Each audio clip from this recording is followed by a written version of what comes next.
Palluruthy saint Reetha സ്കൂളിലെ ശിരോവസ്ത്ര നിരോധനത്തിൽ വിദ്യാഭ്യാസ മന്ത്രിയെ പരോക്ഷമായി വിമർശിച്ച് സംസ്ഥാന മുഷാവറ അംഗം ഉമർ ഫൈസി മുക്കം.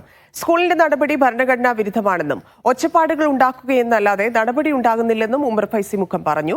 വിഷയത്തിൽ വിഭജനം നടത്താനുള്ള ശ്രമങ്ങൾ നടക്കുന്നുണ്ടെന്ന് സംസ്ഥാന കോർഡിനേഷൻ സമിതി അംഗം സത്താർ പന്തല്ലൂരും പറഞ്ഞു.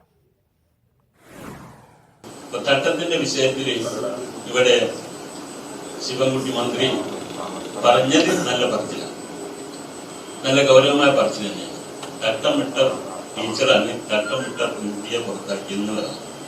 അത് നല്ല ശൈലിയൊത്ത വാക്കുമാണ്. അതൊക്കെ വേണ്ടതുപോലെ പറഞ്ഞിട്ടുണ്ട്.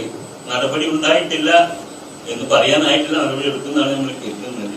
വിദ്യാർത്ഥിക്കൊപ്പമുണ്ട് എന്ന പറച്ചിലല്ലാതെ ഭരണഘടനാ വിരുദ്ധ നിലപാട് സ്വീകരിച്ചവർക്കെതിരെ നടപടി ഉണ്ടായില്ലെന്നാണ് സമസ്ത മുഷാവറ അംഗം ഉമർ ഫൈസി മുക്കത്തിന്റെ വിമർശനം. ഈ സംഘർഷാവസ്ഥ നമ്മുടെ നാട്ടിൽ നിന്ന് ഒഴിവാകുന്നില്ല, കാര്യത്തിലേക്ക് എത്തുന്നില്ല. ഒച്ചപ്പാടിങ്ങനെ നടക്കുന്നു, കാര്യത്തിലേക്ക് എത്തുന്നില്ല എന്നുള്ളതാണ്. വിഷയത്തിൽ രാഷ്ട്രീയ മുതലെടുപ്പ് നടത്താൻ ശ്രമം നടക്കുന്നുണ്ടെന്നും അവരെ ഒറ്റപ്പെടുത്തി വിവേകപൂർവ്വം വിഷയം കൈകാര്യം ചെയ്യണമെന്നും സമസ്ത കോർഡിനേഷൻ സമിതി അംഗം സത്താർ പന്തല്ലൂരും പറഞ്ഞു. ആ രണ്ട് സമുദായങ്ങളുമൊക്കെ പരസ്പരം നിലനിൽക്കുന്ന സാമുദായികമായ സൗഹാർദ്ദത്തെ ഇല്ലായ്മ ചെയ്യാൻ, അവർ തമ്മിലുള്ള ഒരുമിച്ചുള്ള പല കൂട്ടായ്മകളെയും ഇല്ലായ്മ ചെയ്യാൻ കൂടി ഇവിടെ കാസർഗോയുള്ള സംഘപരിവാർ പോലെയുള്ള ആളുകൾ ശ്രമിച്ചുകൊണ്ടിരിക്കുന്നു.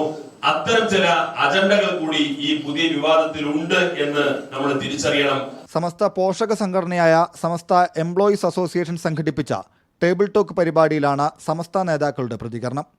തട്ടത്തിൻ മറയത്തെ വർഗീയതയും ഭരണഘടനയും എന്ന പേരിൽ സംഘടിപ്പിച്ച പരിപാടിയിൽ ഡിവൈഎഫ്ഐ സംസ്ഥാന പ്രസിഡന്റ് വി വസീഫ്, അഹമ്മദ് ദേവർകോവിൽ MLA തുടങ്ങി വിവിധ രാഷ്ട്രീയ പാർട്ടി പ്രതിനിധികളും പങ്കെടുത്തു.